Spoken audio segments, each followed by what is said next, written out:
শক্ত করে ধরতে গেলে প্রজাপতি নষ্ট হয়ে যাবে, মরে যাবে। প্রজাপতিকে কোমল ভাবে ধরতে হবে। ঠিক মেয়েদের সামনেও আপনার কোমল থাকতে হবে। বেশি হার্ড হতে যাবেন, শেষ। আমি আপনার গার্লফ্রেন্ডের সামনে কোমল হতে বলি নাই, আপনার ওয়াইফের সামনে হতে বলেছি। কোমল থাকলে আপনি জিতে যাবেন। দেখবেন দুনিয়ার চিল্লা ফাল্লা করছে আপনার বাসায়, আপনি চুপচাপ আছেন পাহাড়ের মতো, কোমল আছেন। 5 মিনিট পর দেখবেন নিজেই ঠান্ডা হয়ে এসে বলছে আচ্ছা সরি, ভুল হয়ে গেছে। আর যদি আপনি চিল্লা ফাল্লার কাউন্টার দিতে যান, তাহলে দেখবেন সুটকেস গোছানো শেষ, বাবার বাড়ি চলে গেছে। তবে আরেকটা কথা বলে রাখি, সবাই মনোযোগ দিয়ে কথাটা শোনেন। একটা পরিবারের ভিত্তি শুধু ভালোবাসা দিয়ে টিকে থাকে না। একটা পরিবারের ভিত্তি টিকে থাকে আপোষের বিশ্বাসের উপরে। একে অপরকে বিশ্বাস করতে শিখতে হবে, একে অপরকে শ্রদ্ধা করতে হবে, একে অপরের সম্মান দিতে জানতে হবে। আপনাকে আপনার স্ত্রীকে আপন মনে করতে হবে, আপনাকে আপনার স্বামীকে আপন মনে করতে হবে। বাইরের মানুষ আপন নয়, এরা আপন আপনার। একজন লেবাস, পোশাক। এরপরে আপনি মোহর শোধ করেন, আপনি সন্তান সন্ততি নেন, সন্তান সন্ততিদেরকে আল্লাহর এবং তার রাসূলের আদর্শে বড় করে তোলেন। পরিবারের মধ্যে তালিম চালু করেন, তালিম। পরিবারের মধ্যে তাওহীদ রাখেন, সুন্নত রাখেন, একসাথে খেতে বসেন। স্ত্রীকে হাদিয়া দেন, স্ত্রীকে গিফট দেন, তাকে মাঝে মাঝে ঘুরতে নিয়ে যান, তাকে নিয়ে রিফ্রেশমেন্টে যান, তাকে সময় দেন, তাকে টাইম দেন, তাকে সময় দেন। নবী সাল্লাল্লাহু আলাইহি ওয়াসাল্লাম আয়েশা রাদিয়াল্লাহু আনহার কোলে মাথা রেখে কোরআন তেলাওয়াত করতেন। তার সাথে চাঁদনি রাতে দৌড়েছেন এবং চাঁদ দেখেছেন, সফর করেছেন, রাতের বেলা হেঁটেছেন, সময় দিয়েছেন, খালি পায়ে হেঁটেছেন। সময় দেন। এখন এমন একটা অবস্থা যে পুরুষদেরকে মনে করা হয় যে তারা হচ্ছে মানি মেকিং মেশিন, তারা খালি টাকা পয়সা মেক করবে, আর স্ত্রীরা হচ্ছে ওই চুলা ঠেলবে সারাদিন। আমরা এমন মনে করে নিই আর কি। আবার এই যে ফ্যামিনিস্ট রেভলিউশন যখন থেকে আসছে, ফ্যামিনিস্ট রেভলিউশন কি জিনিস? দাজ্জালের ফলোয়ার্স আর কি, যে মেয়েদেরকে আপনি ঘরে রাখতে পারবেন না। তো তারা যখন থেকে এসেছে, ইমার্জ করেছে, তখন থেকে তার একটা কনসেপ্ট দিয়েছে যে পুরুষ আর নারী একে অপরের প্রতিদ্বন্দ্বী। দেখবেন প্রতিদ্বন্দ্বিতামূলক কথাবার্তা বলে। স্বামীর মুখের উপর তর্ক করতে যাবেন না। স্বামীকে বাইরের অনেকগুলো বিষয় ফেস করতে হয়। একজন স্বামী মনে করেন প্রশাসনে চাকরি করে, তাকে তার ডিউটি ফেস করতে হয়, তার বসকে মেনটেন করতে হয়, তার এগুলো সামলাতে হয়, তাকে বাজারঘাট করতে হয়। সারাদিন পরিশ্রম করে সে বাসায় ঢোকার পরে আপনি মুখটা গোমরা করে বসে থাকেন। স্বামী আহলান সাহলান করেন না, তাকে একটু আদর করেন না, মহব্বত করেন না, তো অটোমেটিকলি আপনার দিক থেকে তার মনটা চলে যাবে অন্যদিকে। স্বাভাবিক। আপনি আপনার স্বামীর জন্য সাজেন না, বাইরের মানুষের জন্য সেজে গুজে আপনি মার্কেটে যান। প্রবলেম সেগুলা। এরা মনে করে স্বামী স্ত্রী একে অপরের প্রতিদ্বন্দ্বী, অথচ এরা একে অপরের পরিপূরক। একে অপরের পরিপূরক। উভয় হৃদ্যতা ভালোবাসায় পরিবার গড়ে ওঠে। যে পরিবারের মধ্যে হৃদ্যতা ভালোবাসা আছে, ওই পরিবারের বাচ্চা কাচ্চারা দেখবেন বড় আলেম হবে, বড় নেতা হবে, বড় কিছু হবে ইনশাআল্লাহ। যেখানে এগুলো নাই, ওই সন্তানরা বড় হয় হতাশার মধ্যে, কাজের বুয়ার কাছে, ডে কেয়ার সেন্টারে। এরা তো বড় হয়ে জঙ্গি হবে, সন্ত্রাসী হবে, স্বাভাবিক। ভালো প্যারেন্টিং দিতে পারে নাই। এরকম না বিষয়টা। সময় দিতে হবে, একে অপরের দায়িত্ব বুঝতে হবে, আপোষের মধ্যে বিশ্বাস থাকতে হবে, ভালোবাসা থাকতে হবে এবং সবরের মানসিকতা থাকতে হবে।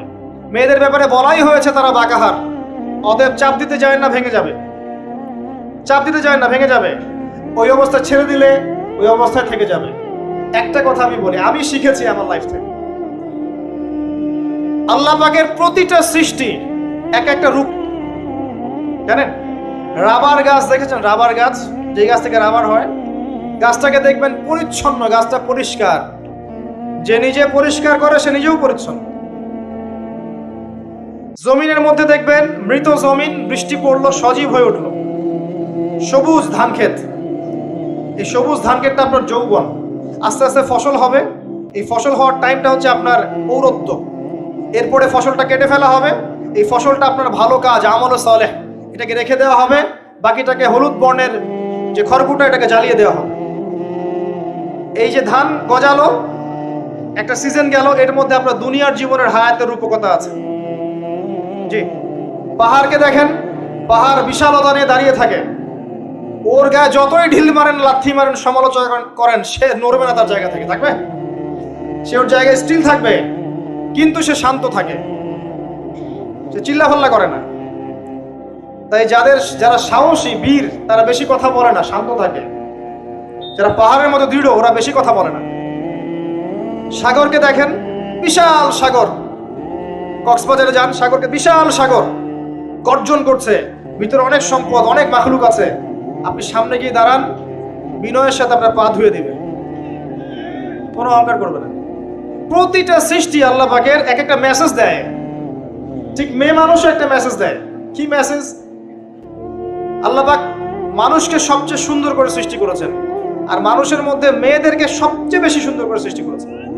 আর আমরা মা বোনদেরকে রিকোয়েস্ট করব, 4টা মূলনীতি মেনে কাপড় চোপড় পরবেন।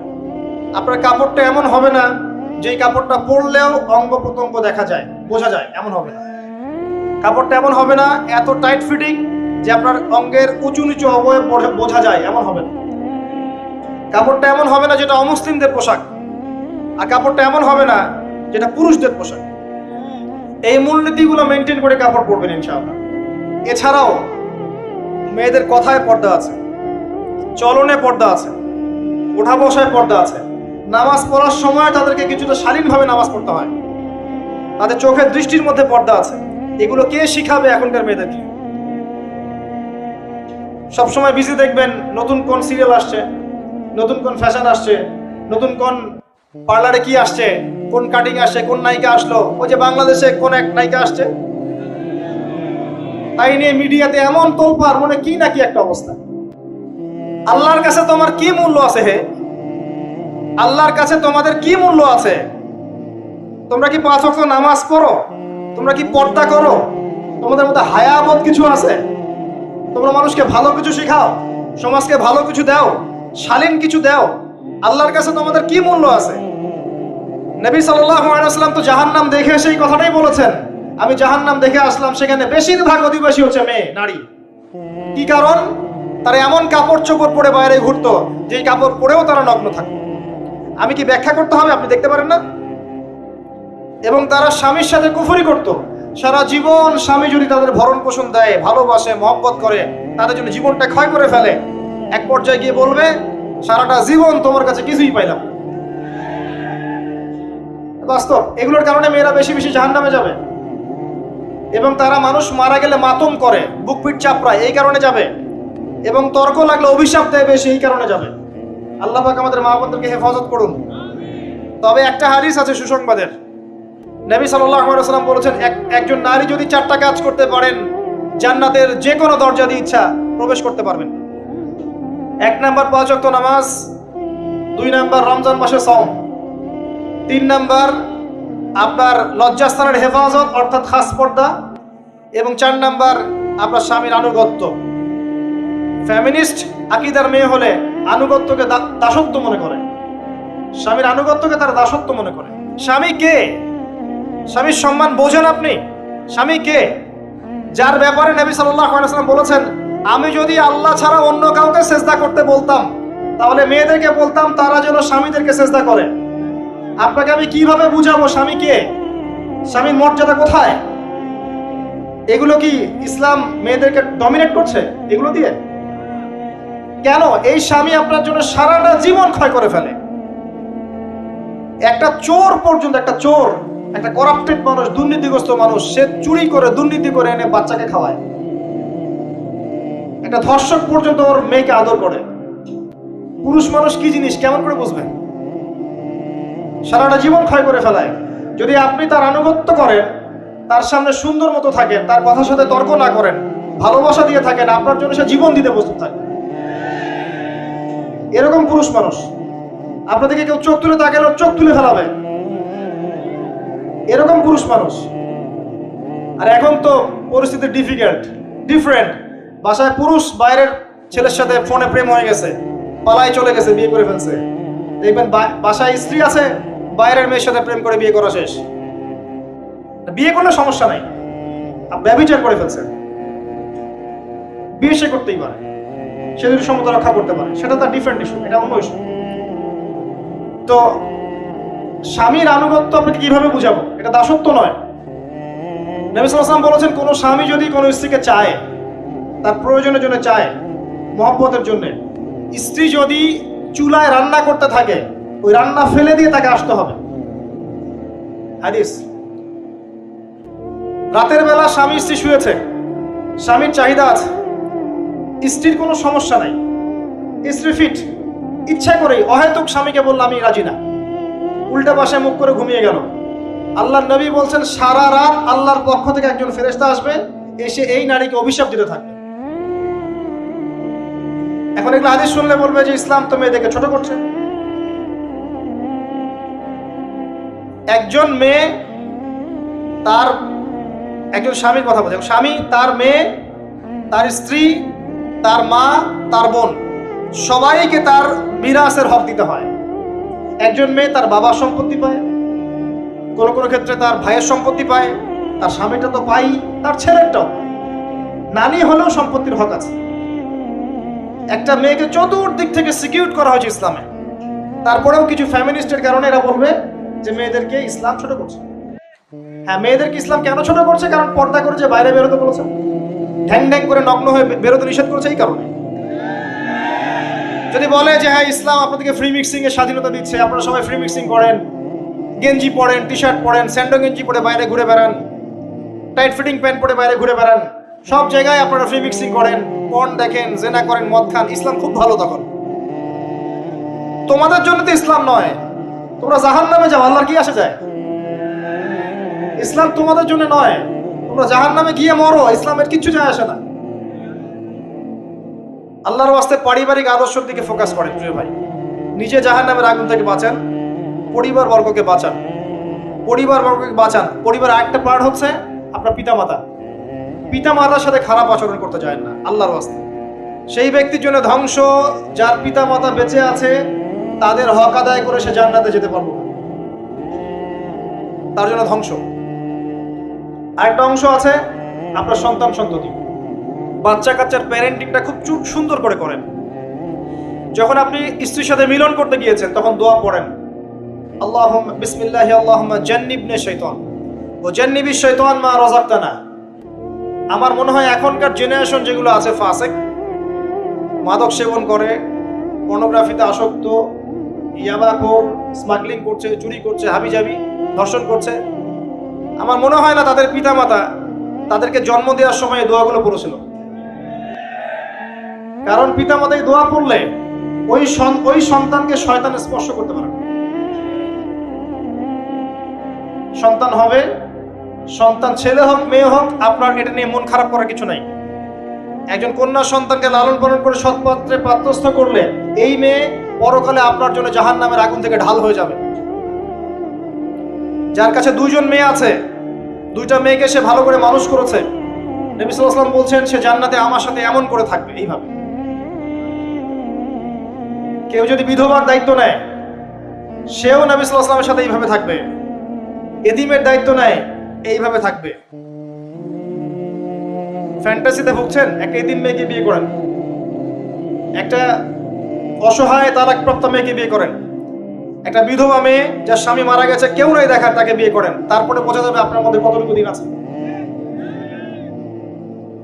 আর বর্তমান সভ্যতা আমাদের কি সমাধান দিবে?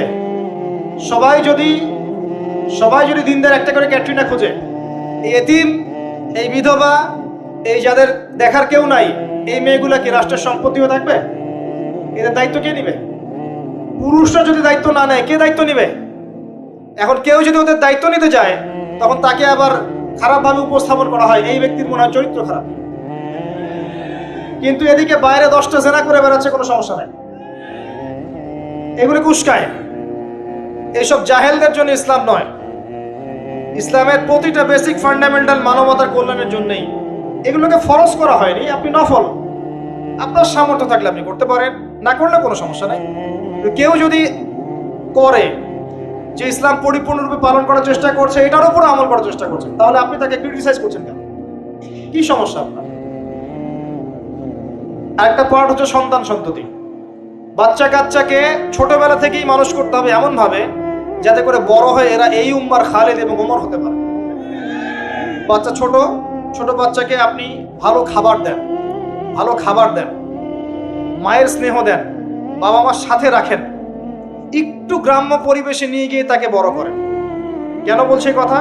এখানে পরিবেশ সুন্দর থাকবে, সে দৌড়াবে ধুলার মধ্যে, মাঠের মধ্যে খেলবে, সুন্দর ভাষা শিখবে। এরপর তাকে ভালো প্রতিষ্ঠানে পড়ান। প্রতিষ্ঠানটা এমন হবে যে প্রতিষ্ঠানে জেনারেল শিক্ষা, ইসলামিক শিক্ষা একসাথে দেয়া হচ্ছে, সে সব শিখবে। আমার ছেলে কোরআনে হাফেজও হবে, আমার ছেলে ডক্টরও হবে ইনশাআল্লাহ। এভাবে এভাবে করে তোলেন। আধুনিক হন, মাথাটা খাটান, ব্যাকডেটেড মানসিকতা বাদ দেন। বিশ্বটা এগিয়ে গেছে, আমাদেরকে এগিয়ে যেতে হবে। একমুখী জ্ঞান দিয়ে আপনি কিচ্ছু করতে পারবেন না এই যুগে। দ্বিমুখী শিক্ষার একটা হারমোনিয়াস কম্বিনেশন দরকার। আমাকে কোরআন জানতে হবে, সায়েন্সও জানতে হবে, নাহলে আমি সায়েন্স দিয়ে কোরআনকে ব্যাখ্যা করতে পারবো না, কোরআন দিয়েও সায়েন্সকে ব্যাখ্যা করতে পারবো না। জানতে হবে, আমাদেরকে শিখতে হবে, পড়তে হবে, প্রচুর পড়তে হবে। বাচ্চাদেরকে ছোট থেকে বড় করে নিতে হবে।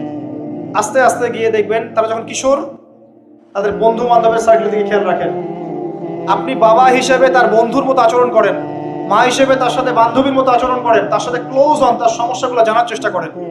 তাকে ফ্রি মিক্সিং এর মধ্যে পড়াশোনা করতে দিবেন না, না হলে স্কুল লাইফে সতীত্ব হারিয়ে ফেলবে। অনেক সময় অনেক মেয়ে আছে স্কুল লাইফে সতীত্ব হারিয়ে ফেলেছে, কলেজ লাইফে যেতে যেতে প্রস্টিটিউশনে চলে গেছে। অনেক মেয়ে আছে, এগুলো টপ সিক্রেট না, এগুলো সব ওপেন সিক্রেট। এখন ঘরে ঘরেই সমস্যা, মানুষ লজ্জায় বলতে পারে না। যে কটা মিডিয়া আসে এগুলো তো আমরা জানি, ঘরে ঘরেই সমস্যা ঢুকে গেছে, মানুষ লজ্জায় বলতে পারে না। ছোট ছোট বাচ্চা মেয়েদেরকে পর্যন্ত রেপ করা হচ্ছে এখন। এটা সেই ফ্যামিলিস্ট রেভলিউশনের কারণেই হচ্ছে। যত বেশি জেনাকে উস্কে দেওয়া হবে, তত বেশি ধর্ষণ বাড়বে। ধর্ষণ বাড়তে বাড়তে এক পর্যায়ে বাচ্চাদেরকে ধর্ষণ করা বাড়বে। এরপরে কি হবে জানেন? এরপরে মানুষ সমকামী হবে বেশি বেশি, ছেলে ছেলের সাথে, নাউজুবিল্লাহ।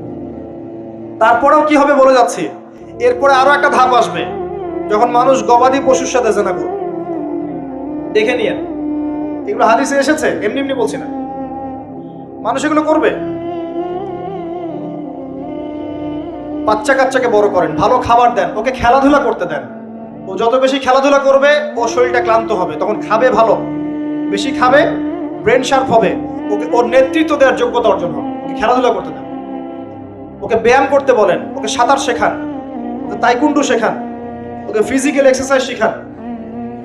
ওই ডিভাইসে অ্যাডিক্টেড করবেন না, উল্টাপাল্টা কার্টুন দেখান না, উল্টাপাল্টা অ্যানিমেশন দেখান না, এমন গেমসের মধ্যে আসক্ত করে দিয়েন না, বাসায় ডিভাইস দিয়ে দিয়েন না, সারাদিন এগুলো খেলছে, এগুলো দিয়েন না।